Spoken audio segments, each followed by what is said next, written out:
Welcome to Legends in Leadership, brought to you by ISF and the Carrington Group. Legends in Leadership is an inspirational podcast featuring the stories of leaders who are making a difference. Our goal is to inspire you with the stories of leaders who come from humble beginnings, overcome challenges, and ultimately rise up to make a difference in people's lives.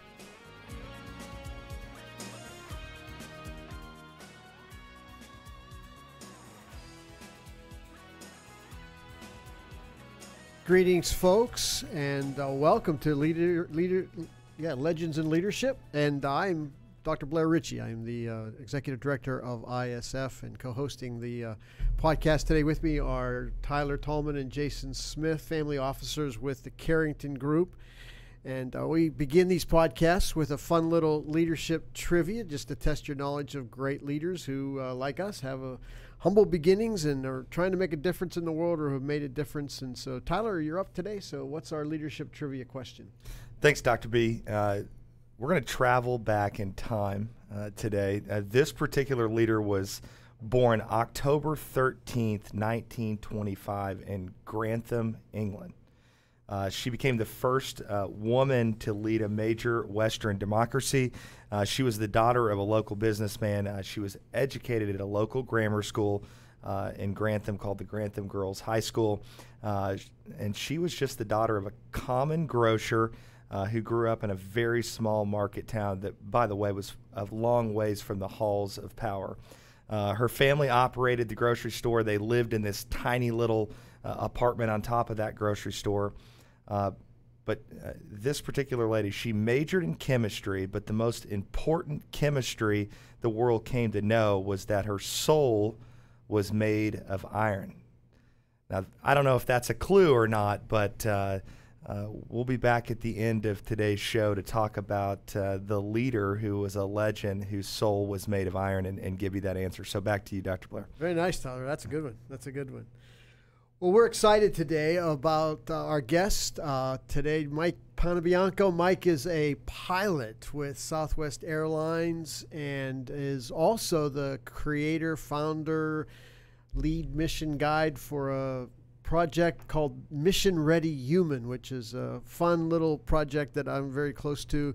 A toolkit for mentors and parents and teachers, guides raising some pretty confident kids. Mike, thanks for being with us on our Legends broadcast today. It is an honor to be here with you, and anything that has the title Legends in it, I feel a little bit out of place, but I'm certainly glad to be brought into your show, and I hope I do not disappoint you. By the end of this show, you will be a legend. We guarantee that. Outstanding. Yeah. Hey, we love pilots. I mean, we all fly. So tell us a little bit about your story, your journey, how it is you got to fly big planes for a big company. Sure. Well, it goes back. I grew up on a small farm in upstate New York, a potato farm. My dad's a third-generation potato farmer. Family immigrated from Italy. My mother's family immigrated from Germany and met somewhere in central New York. And just outside of Syracuse to the east, we had a potato farm. And I grew up working there, learning hard work and skills from my dad. You learn how to work with your hands and fix things and build things. My dad he is my hero. Just growing up watching him do his thing, and he and my uncle taking over after my grandfather had passed and taking that business and turning it into something really successful, and in turn turning it into a packaging operation. We had a fleet of trucks. I was fascinated. I was a little bit of a pain because as a kid I was fascinated with vehicles. Anything that moved, I had to be on it. I had to figure out how it worked. We had forklifts and tractors and bulldozers and tractor trailers, and my dad, probably until I was about 17 years old, get out of that, stop moving that, you don't break anything. So that fascination with things of that nature, I had always had this fascination with airplanes, always built models and flown them around the house, and just never really connected in my head that would be my path. It was the dream, like looking into space and saying someday.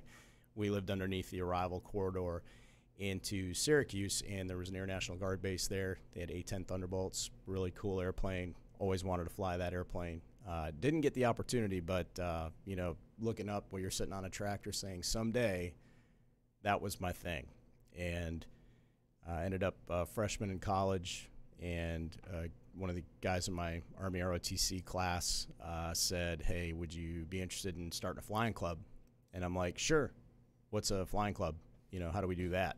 I mean, don't you have to be like in the military to fly airplane? He's like, no, there's a little flight school right here at the Niagara Frontier Airport, and they'll do an intro package for $25. So on March 27th, 1990, a flight instructor named Nancy Brose took me in a Cessna 150, and we flew over Niagara Falls. Wow. And it was windy and bumpy, and I can tell you it was like, I'm not sure if this is really it for me. But you know, the flame was lit. Signed my transfer papers, left Niagara University, and went on to Embry-Riddle in Daytona Beach, Florida, and earned all my certificates and jumped into corporate aviation. I flight instructed a little bit, flew corporate charters, flew for a couple of airlines before Southwest gave me my dream shot back in 2000. And so actually it's almost 18 years to the day. Next 2 weeks from now is going to be my anniversary with Southwest Airlines, so it'll be 18 years. And I upgraded to captain, and on the same day that I took my first flight, March 27th, 2007, I became a captain at Southwest Airlines. So 17 years to the day from my very first flight till the day I passed my captain's check ride. Little different type of aircraft. It was slightly between those different. two experiences. It makes a lot more noise, but you don't hear it as much, and it pays better. so it was really it's a dream job. It's a great company to work for. I love flying airplanes. It's much more fulfilling than driving the truck over the road when I was working for the farm and paying my college tuition off and doing those things. But it's a dream job.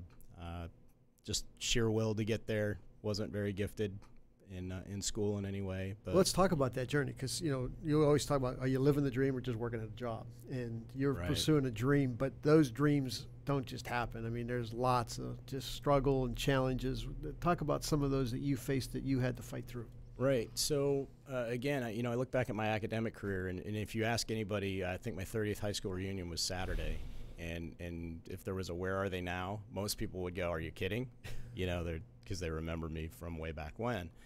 And academically, I wasn't special, but I learned really how to work from my dad and my grandfather.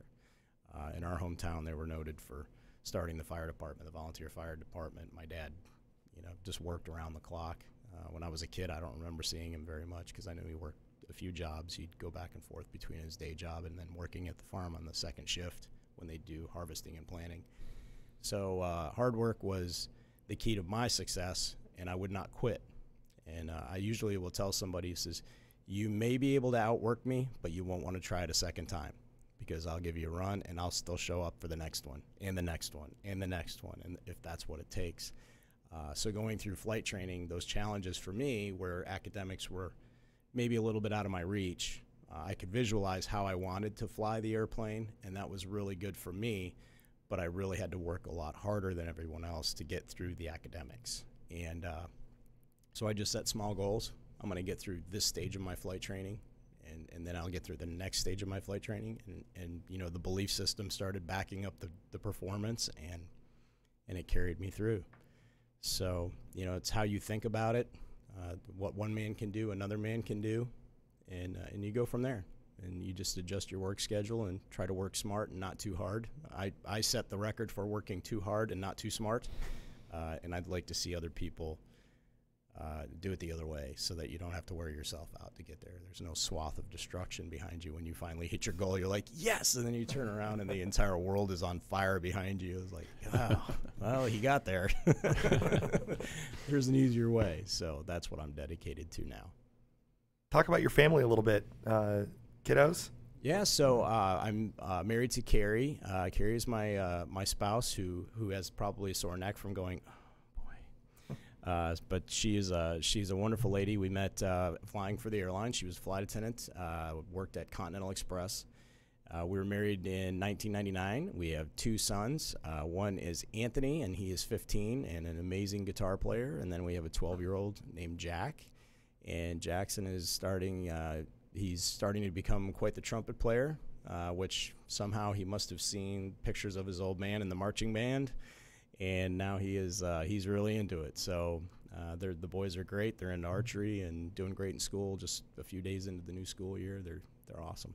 So some of the things you picked up from your dad and grandfather along the way, how is it that you want to try and communicate that to your boys to make sure they're picking up the same work values and habits that you developed? So I think they see a lot. I show them a lot. And usually, kids are amazing that way. I think they pick up, they watch what you do, not so much what you say, but what you do. So I think it's really important that, burning the midnight oil, they see it. They see how many hours I put in. They see, I don't just fly airplanes. I also work in an executive spot in the union. They listen to the tone of my phone calls. I think as important as hard work is, it's how you treat other people, and that's something that I need them to see, to emulate and go forward, because I think that's the nature of success is how you treat relationships in your life, and that was something that my grandfather and my father, and then that was on both sides, on my mother's side of the family and my father's side of the family. People will, if you ask them what they remember about my grandparents, they will tell you how wonderful they were to be around and how they made them feel. And so that would be something that I'd really want to pass on to my kids. So I'm curious, Mike. You're the president of the union. No, don't give me promotions. I'm only a vice Sorry, president. vice president. Excuse me, vice president of the Southwest Airlines Pilot Association. Correct. And two totally different leadership roles that you have. One is in a cockpit, and you got to make sure that you get however many passengers from point A to point B safely. What have you learned on the other side of the fence in this more office role, boardroom, executive role that you're in now? What are the challenges there, and what have you really learned from that that's propelled you?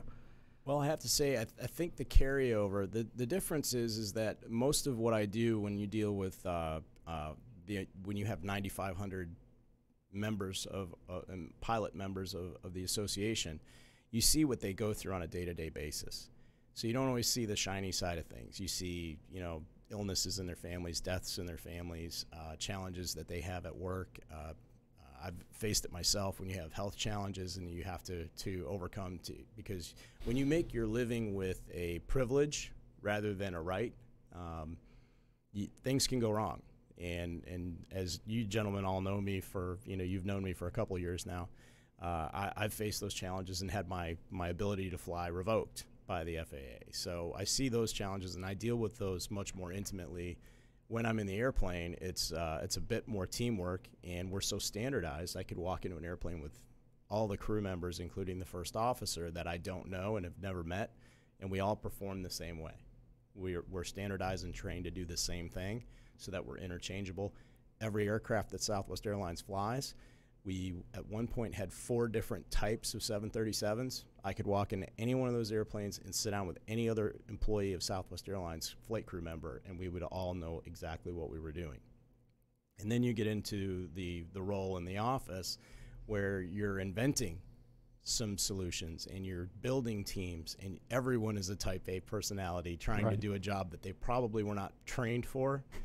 My pilot volunteers in the union are either elected, as I was, or they are hired to do committee work.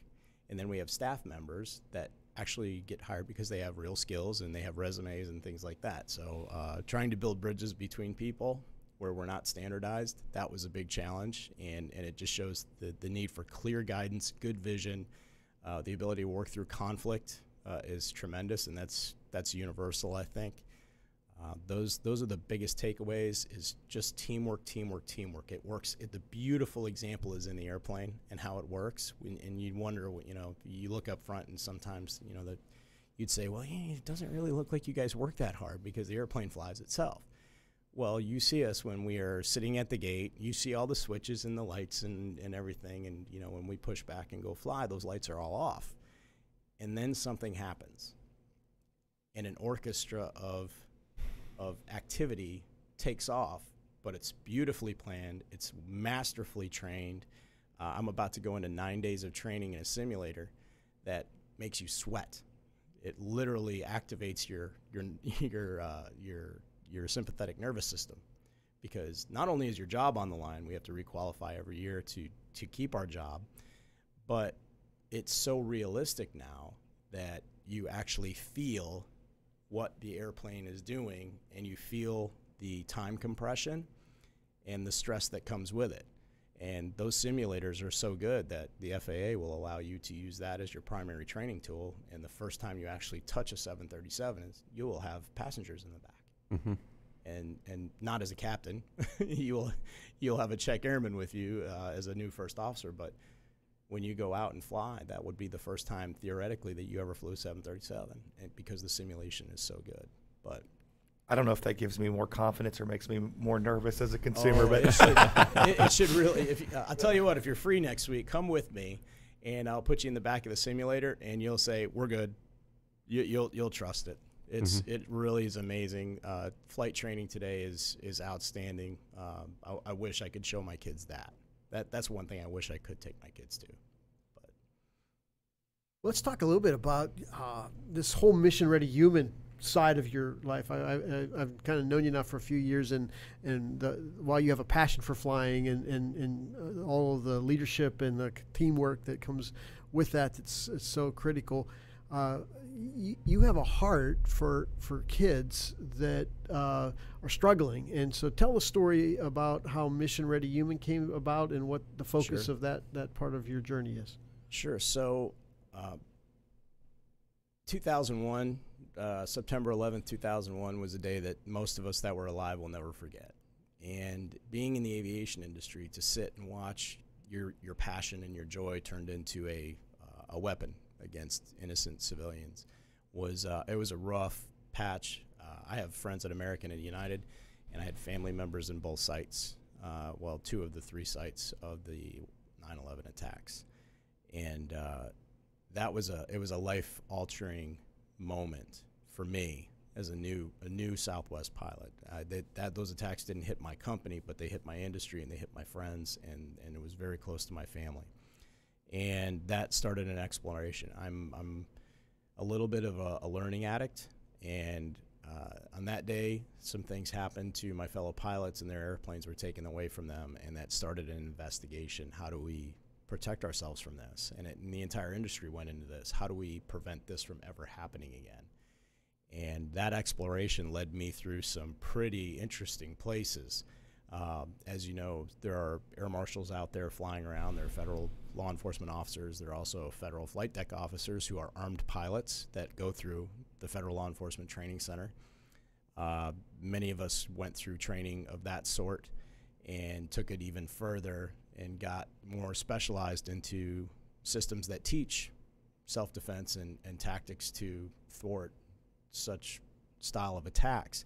And I got pretty deep into that, certified as an instructor, spent probably 10 years really immersed in that community.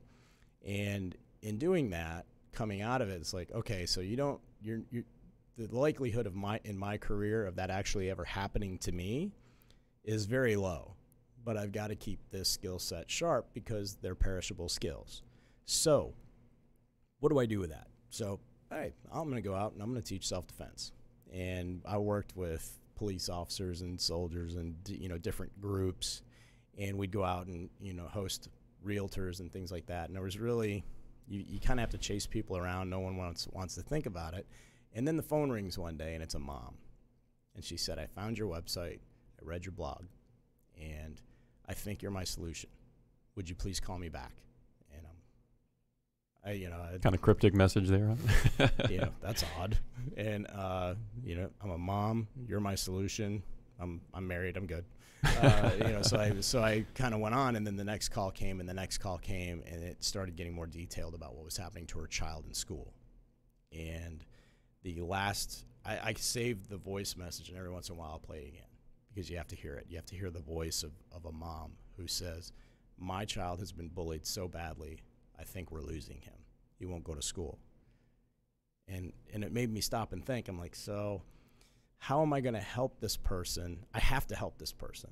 They reached out. There's something here that I have to do, and I'm not sure how I'm going to do it. But I took that step towards her and said, let's just meet and talk, because I can't teach a 12-year-old the things that I teach people to survive weapon attacks from adults. And you can't teach a 12-year-old to do those things because they don't have the rudder in their value system to know when to stop when it's not appropriate. So I would have to craft an entirely new program for them. And so what we did was, at her kitchen table, we just ran through the game. What do we need to do first? We need to change the way he thinks. His belief system has him as a target. He's got no confidence. He can't even walk with us. He wouldn't even look me in the eye when we shook hands the first time. So we have to change the way he thinks and processes. The second thing we have to do is we have to get him some awareness of himself and others and his environment. And then we have to teach him how to engage differently. And that includes up to and including defending himself, standing up for himself. We had to teach him how to build a team, make relationships, quality relationships, and then we have to teach him how to thrive through all this. We have to teach him how to survive this, survive the day, condition himself for tomorrow, and then recover from all of the stress. And that's how Mission Ready Human started. It was called No Bully Fear, and we built a little LMS and put it online so people could have those conversations with their own kids. We built a video series so they could teach self-defense in their living room using sofa pillows and things like that they had. And it took off pretty well. Parents liked it. And then it morphed because the bullying, the term bullying sometimes dissuades participation because of the stigma that comes with the word. So Mission Ready Human was the core product I create and intend to create is confidence. And that's why we changed the name and we're moving forward. So it's a conversation for you to have. They're tools to create those conversations. They're tools for you to teach and mentor and coach. And it feels great to see a young person change their life. That first student of mine was 12 years old when I got him. He is graduating college with a television production degree. Might be looking for a job. I'm always plugging for him. He became the captain of the swim team, class president. Wow. He did great. He did great. And several of my other students I still keep up with. Every once in a while, the moms will send an email or dad will send an email saying, "Hey, so-and-so's doing great. They're on the, Mike, how quickly did this? How quickly did he turn around? Like, how quickly did you start seeing results in this program? So I worked with him over about 10 weeks, and I told him, and he was aware, and his mom was aware. I said, it'll get worse before it gets better. It gets better because when you become a target of somebody, other people see that, and they use you as a stepping stone to the next level of, social integration, if you will. And I said, a good bully is, and the kid that was bullying him was a pro. Had been moved school to school. He was well versed in his craft, and he didn't like the fact that this child was now standing up for himself. So he tried harder and harder, and it got harder. And he did have to go through some pretty rough stuff. He never had to use physical violence to undo the system, and quite frankly, his part of the program was to teach his mother to build a team within the community to address the school and law enforcement, and his ability to build friendships that would, there were people that would stand up for him, and for him to be able to say, I'm not going to take this anymore. So it took a little while to get him turned around, and it was rough. And he'd contact me and he'd say, I'm having some rough days, and we'd have to recenter him and get him back to, thinking into the future. I always say we throw an anchor into the future and put a good strong chain on it, because when things get rough, you got to put your head down and just go hand over hand and keep pulling, because that chain is where you need to be. It's going where you need to be. And if it's rough right now, that's that work ethic that I like to put out there. So you've talked a lot too. We've great story, by the way. It's one of my favorite stories because this is something that I think hits so close to home for so many parents that are dealing with that. But bullying extends way past teenage years up into college. It goes all the way into corporate America, right? So talk a little bit about that. It's alive and well. I see it on multiple levels. We have a lot of very strong personalities. Even in my job, we have personality conflicts. One of the committees that I oversee at the Pilots Association is a professional standards committee.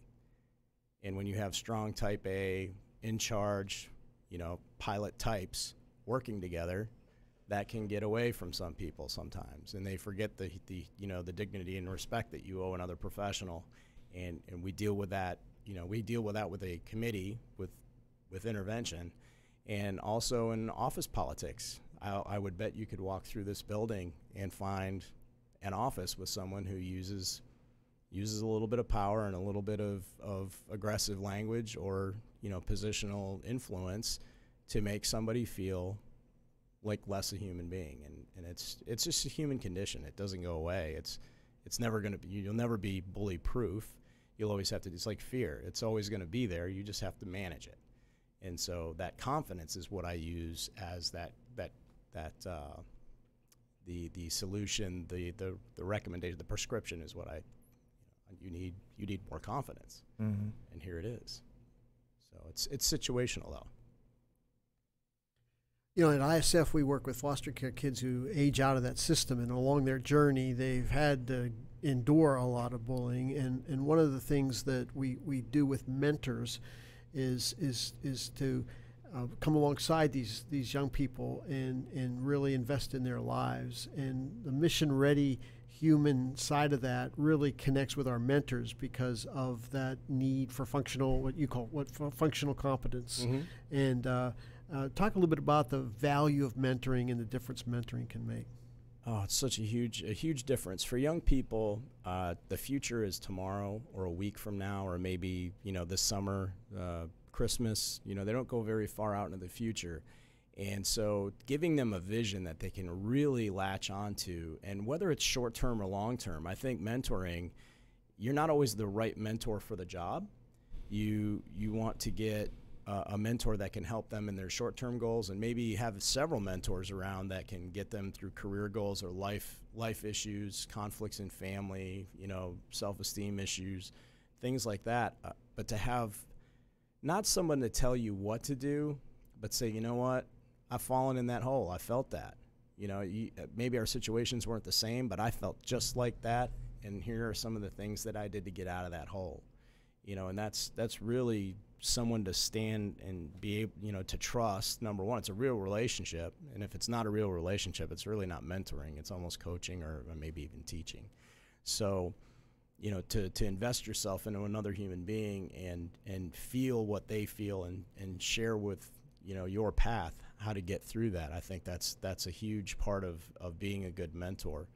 And so I have a very specific skill set that works with some young people, and I would direct them to people who I would say, this is someone you need to talk to. This is someone you need to know on a personal level, and that mentor is perfect for that situation. So, well, we're jazzed at ISF because, a little plug here, we're working with Mike and doing some actual mentoring podcasts that will equip mentors along Mission Ready Human and do that. So people can check out Mission Ready Human, Google that, I guess. Sure, missionreadyhuman.com. I'm on Facebook. I'm on Twitter.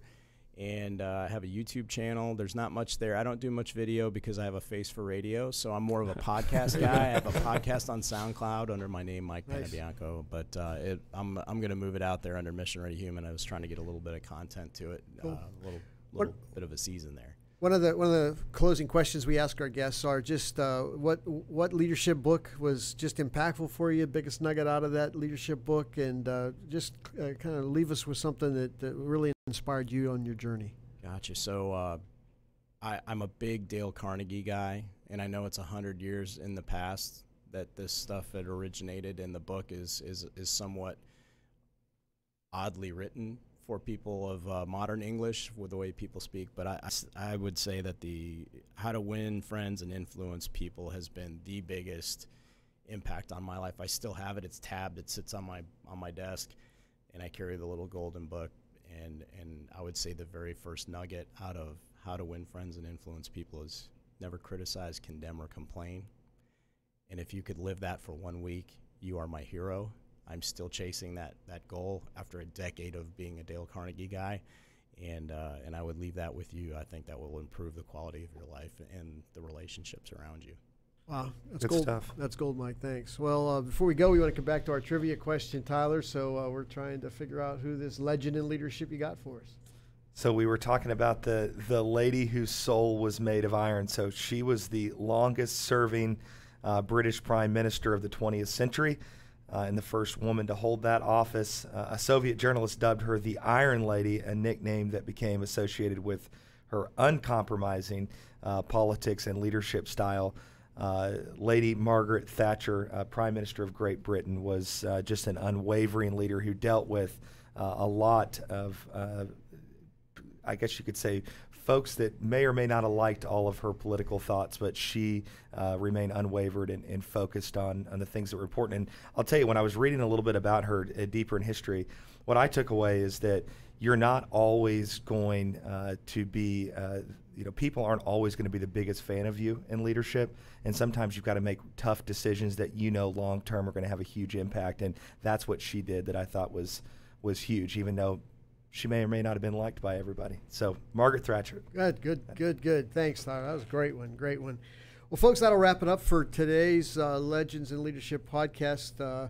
On behalf of my co-hosts, Jason and Tyler, and our guest, Mike Panebianco, thank you again, Mike. Great stuff. And just want to leave you with John Quincy Adams' famous words, basically when he said, if your actions inspire others to dream more, to learn more, to do more, and become more, then you are a leader.